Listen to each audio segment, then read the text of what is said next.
Okay, welcome to the second of my Commander deck building videos. I'm Kyle Kruger, and today we're going to be looking at Reaper King. I'm going to be doing this a little bit differently.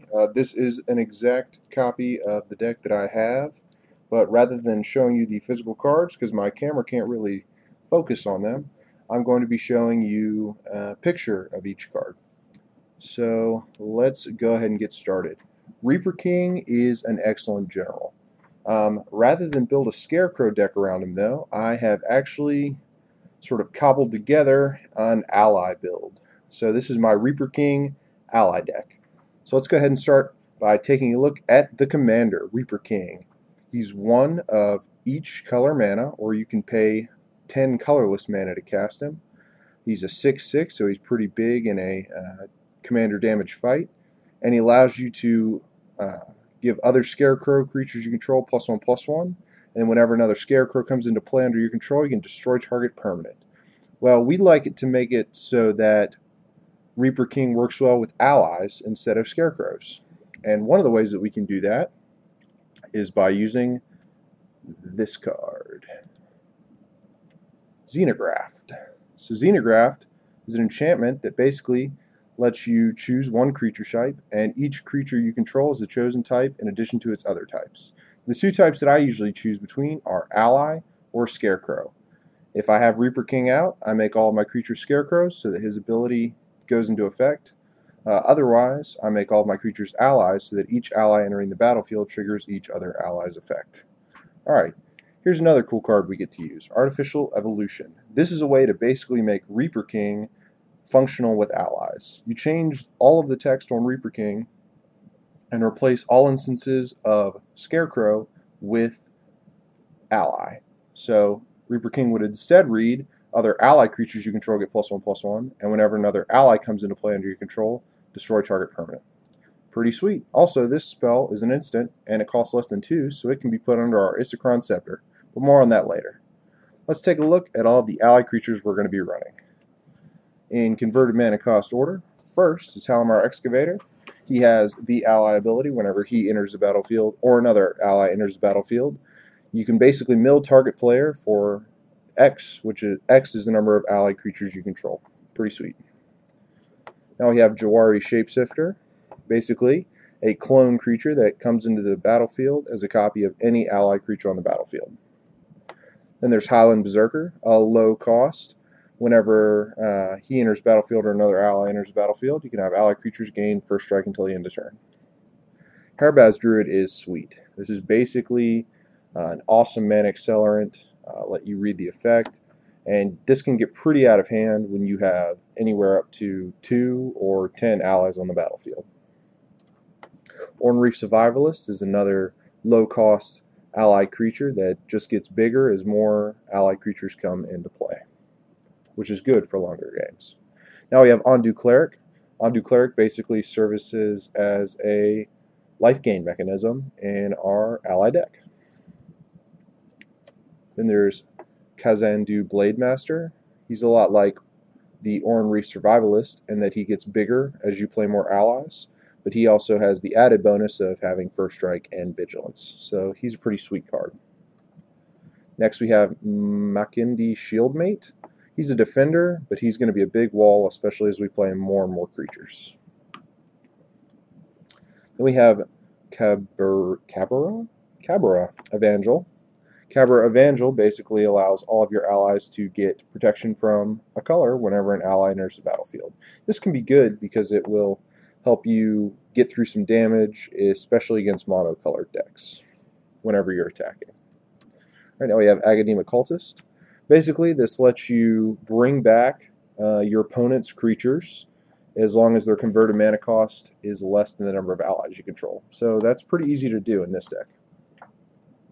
Now we have Tajuru Archer. He's basically in here to take care of flying creatures. So whenever you play an ally, he deals damage to target flying creature equal to the number of allies you control. Now we have Umara Raptor.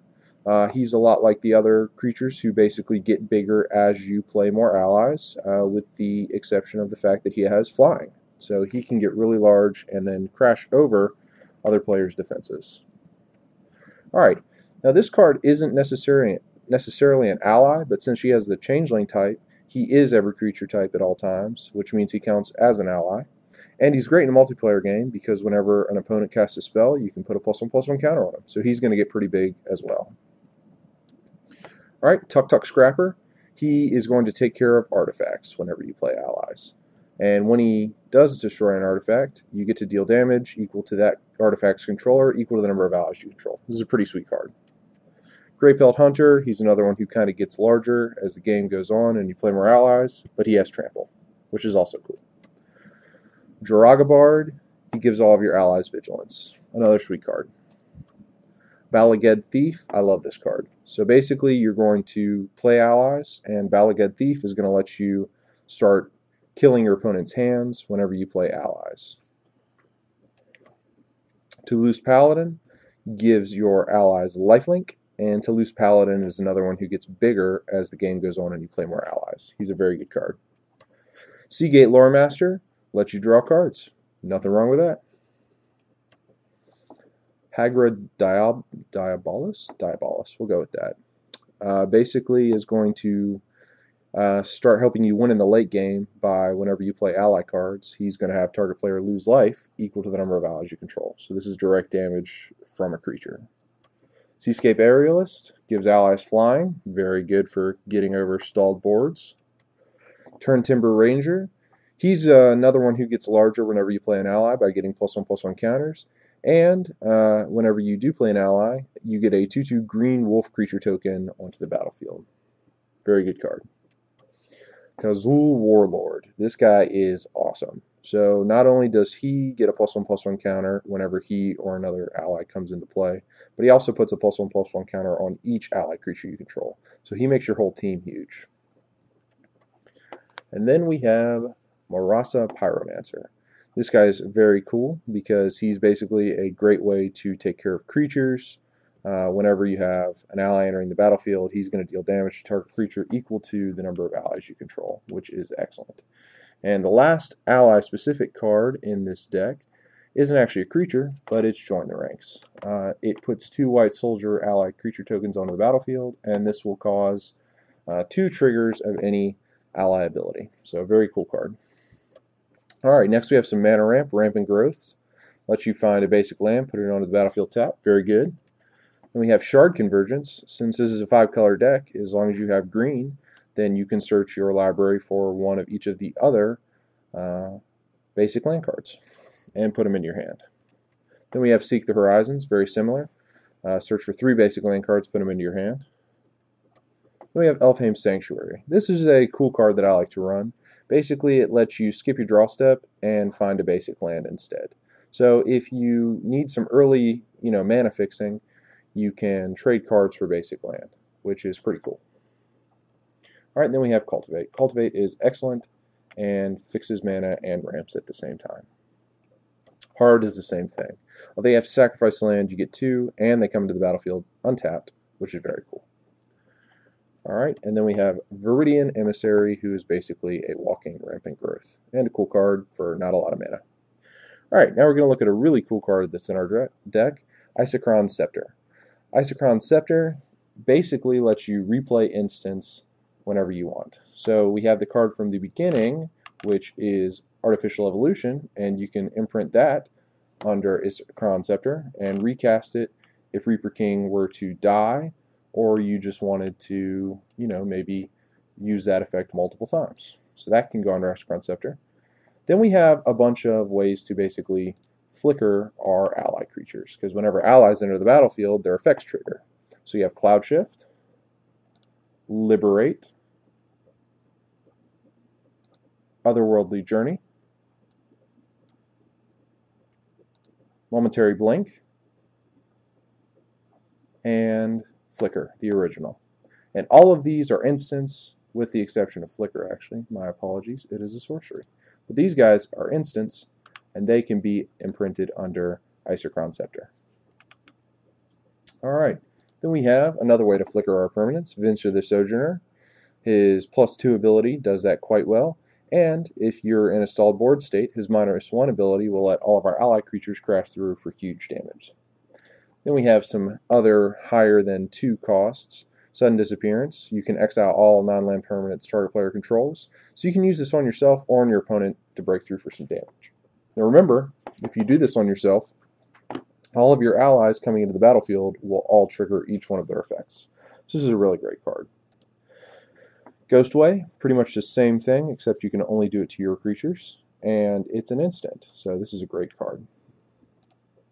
Then we have Ghostly Flicker, which lets you do 2 creatures, lands, artifacts, and flicker those.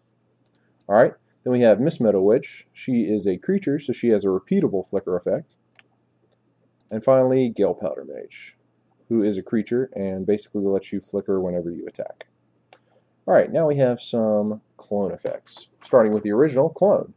You basically want to use these to either copy your creatures with great ally enter the battlefield effects, or you copy your opponent's creatures who have giant massive effects. We also have Rite of Upplication, which is really funny if you actually get enough mana to kick it, because then you have 5 copies of any one ally entering the battlefield, which can be absurd.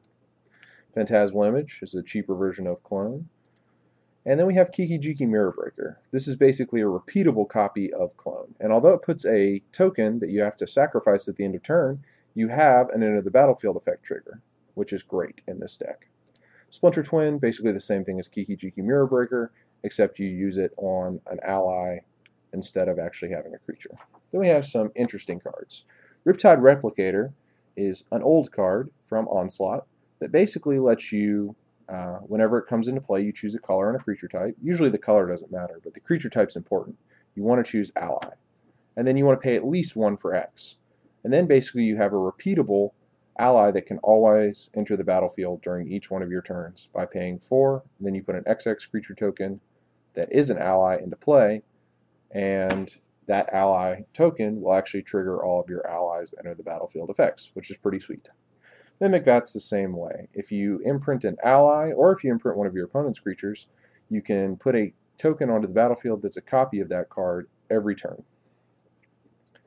Now we have a fun card here. Oops. Proteus Staff. Proteus Staff is cool in 2 ways. Number 1, it's basically a repeatable way to have one of your creatures enter the battlefield every turn. So if you're on a stalled board, you can use this card's effect and have a new creature come into play, and if it's an ally, it'll trigger all of your allies' effects. Or you can use it to hide your opponent's creatures on the bottom of their library. Doing this to an opponent's commander is pretty mean. Then you have Polymorph. Pretty much the same thing as Proteus Staff, but you can only use it once. Alright, now here's some fun ways to get creatures on the battlefield for free.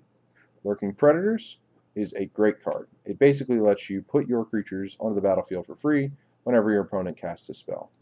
Hibernation's End is sort of the same thing. You basically get to go in convert a mana cost order and put creatures on the battlefield, which your deck has a pretty good curve, all the way up to, I think, 6, so this is a good card. Genesis Wave, this deck can make a lot of mana very quickly, and a big Genesis Wave gives you a ton of allies and a ton of allies' effects entering the battlefield and triggering all at the same time. And finally you have Wild Pair. Since you're running creatures, this is a great card. Although it costs a little bit, whenever you play one creature, you get to search out another creature, and since it doesn't matter whether or not the second creature was cast when it enters the battlefield, it will still trigger all of your allies enter the battlefield effects. Now for some haste. Fervor, enchantment, gives haste to your creatures. Cool card. Erebras the Hidden, same thing, except it's a creature instead of an enchantment. Now we have a little card draw with Distant Melody. Obviously the creature type you're going to want to choose is going to be ally. Here we have Mentor of the Meek. Since a lot of your allies start small, being 2/2 or less, this is a great card to play with them, since whenever an allied creature, or whenever any creature with power 2 or less enters the battlefield under your control, you can pay 1 to draw a card. Tokens count 2. This is another great card for a creature deck, is Eldrazi Monument. It basically makes all of your creatures pretty sweet. Coat of Arms is the same thing.